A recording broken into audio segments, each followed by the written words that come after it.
Welcome back to The Explainer. Today we are opening up a celestial resume that literally spans thousands of years. We're going to take a highly structured and, I promise you, deeply fascinating look at the Mesopotamian moon god. We'll skip the dense academic clutter and get right to the core of how ancient people actually understood the night sky. Okay, let's just dive right into it. Imagine you're a scribe in ancient Mesopotamia. You wouldn't even write out this god's name using letters. You'd simply write the number 30. Why 30? Well, because a lunar month is roughly 30 days long. This number was so entirely tied to his identity that the literal numeral 30 became the written cuneiform logogram for his name. It's such a direct, incredibly visual way to link a divine figure right to the actual rhythms of time that people were tracking every single night. Here is our agenda for today. We've got a clear, logical flow ahead. 1. Meet the moon god. 2. Luminary, herder, and judge.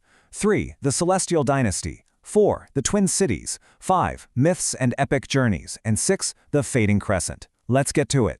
Section 1. Meet the moon god.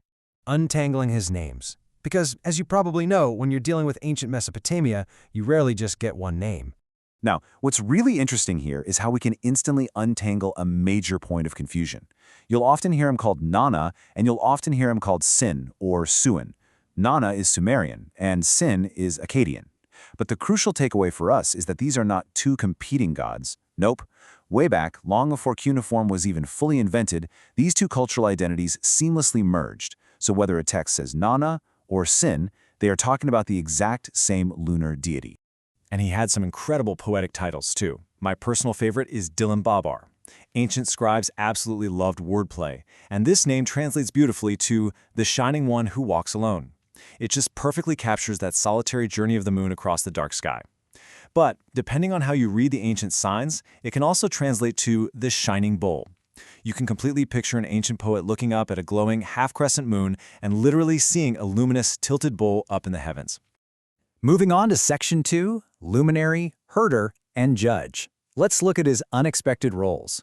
You might think his only job was just to shine, but his actual day-to-day responsibilities were wonderfully surprising.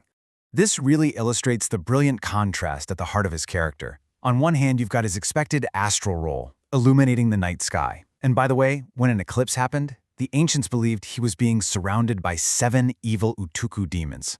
Kind of terrifying. But then, look at his pastoral role. He was actually considered a cosmic herdsman. Think about the physical shape of a crescent moon. To an ancient Mesopotamian, those glowing, curved points looked exactly like the massive horns of a bull, or the curved hull of a reed boat. Because of that visual, he became heavily associated with cattle, dairy, and bringing agricultural abundance to his people. So that brings up a really crucial question. How did ancient people explain the new moon? Where did he actually go when he vanished from the sky every month? Well, they justified this monthly disappearance by believing he was traveling way down into the underworld. During this time, which they called the Day of the Moon's Disappearance, or Im-Bubli, he acted as a divine judge of the dead. His absence in our sky literally meant he was just busy holding court down in the realm below. Section 3, the celestial dynasty. The Mesopotamian pantheon is famously massive and complicated, but we're going to keep it clean and simple right now. Take a look at this divine network. You've got his parents, Enlil and Ninlil, obviously major heavyweights in the pantheon. His wife was the goddess Ningal. But what really grounds all these ancient beliefs are his kids. The moon god was the father of Utu, the sun god, and Inanna, who represented the planet Venus. I mean, think about how brilliant that is. To the Mesopotamians, the moon was the literal father of the sun and the morning star. That's a family dynamic you can still step outside and look up at in the sky today. Section 4. The twin cities. We're shifting from the heavens down to Earth to find out exactly where his earthly headquarters were located. Let's map out his massive geographic footprint. He essentially had 2 primary homes. Down in the deep south of Mesopotamia was the ancient city of Ur. That was home to his primary temple, the Ekishnugul, which means House of the Great Light. Then, way up in the north, in Upper Mesopotamia, was the city of Harran, home to the Echulhul, the house which gives joy. Having these twin anchor points across vastly different regions really shows just how universal and essential his worship was across the whole map.